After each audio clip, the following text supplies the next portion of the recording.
Eu atualmente não faço nada. Vivo com a minha mãe e com a minha família, com o meu marido e com a minha filha, na casa da minha mãe. Consumo drogas? Consumo a base de coca e depois a metadona, é aquilo que eu tomo todos os dias. Sozinha ou aos fins de semana com o meu marido, mas mais sozinha. O meu dia-a-dia é, então, como eu tenho que tomar a metadona das 11h30 até ao meio-dia, eu levanto-me às 9 e pouco, vou comprar o pão,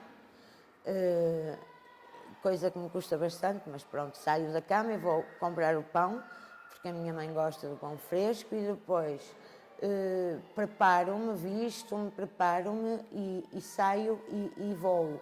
Apanho o autocarro, vou ao Porto e é aí que eu compro aquilo que posso de base.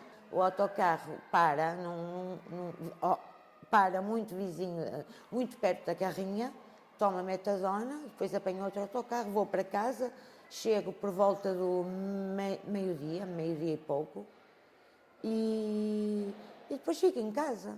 Já tiveste contato com instituições ou programas de tratamento? Já, mas já foi há muitos anos.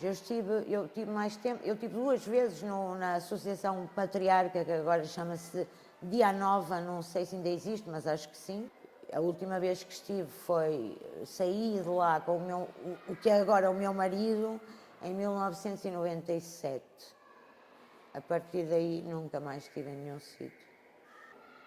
Não correu assim muito bem, não gostei muito. Não me ajudaram a deixar a droga, absolutamente, não.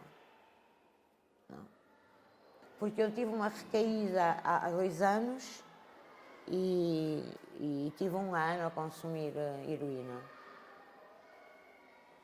Foste para o CAT? Foi aí, depois em abril de 2016, que eu fui para o CAT. Queres escrever um bocado deste tempo que tiveste no CAT? Este tempo que estive no CAT correu bem, pronto, eu deixei a heroína completamente, mas nem uma vez mais. Mas fiquei mais viciada na base. No CAT, eu depois comecei como eles me disseram que ao fim de semana eu tinha que ir à carrinha, naquele sítio, e eu reparei que, pronto, é muito mais cómodo, mais confortável para mim, mais perto, há mais autocarros, e eu pedi-lhes mesmo para ficar na carrinha. A partir daí, tive algumas consultas com a psicóloga, não me disseram nada, não me ajudaram em nada daquilo que eu tivesse já podido ajudar a mim mesma. Mais do que isso não, por isso. Mas eu estou bem com a metadona. Consegues dizer-me algumas diferenças em relação à equipa de tratamento e à equipa de rua? Eu gosto mais da equipa de rua, que é a carrinha, por exemplo, não é? Eu gosto mais.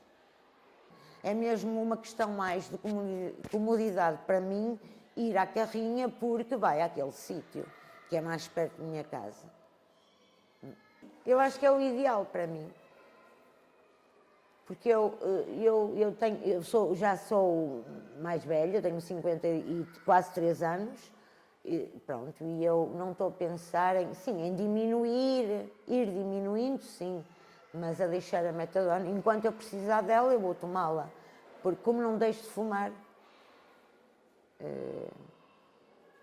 tenho uma postura diferente de quando era jovem, a verdade também é essa.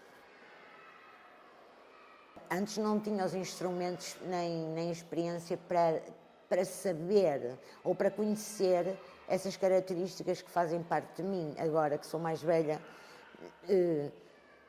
eu acho que sou uma pessoa um bocado insatisfeita, também preguiçosa, e então isso prejudica muito a ambição que uma pessoa possa ter.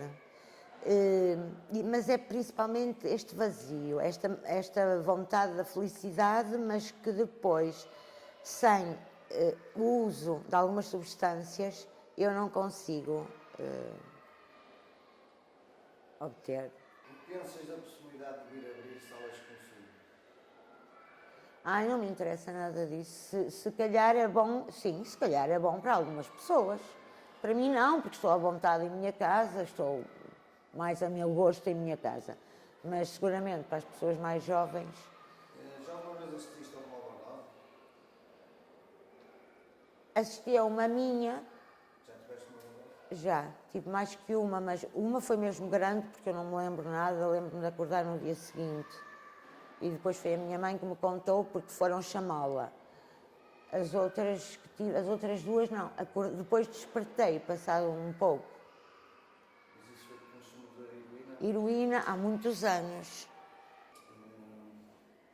Já me disseste que não conheces a lei que descriminaliza o consumo de drogas, não é? Ok. Alguma vez sentiste ou foste discriminada? Discriminada mesmo não, mas ao longo dos anos, só na falta de confiança de muitas pessoas, principalmente as pessoas que me conhecem melhor ou que são mais. Sim, isso sim. Na falta de confiança, até por exemplo para um emprego. Eu acho que ainda há sim uma grande discriminação realmente. Há muitas pessoas que são normalíssimas e que gostam de fumar uma base.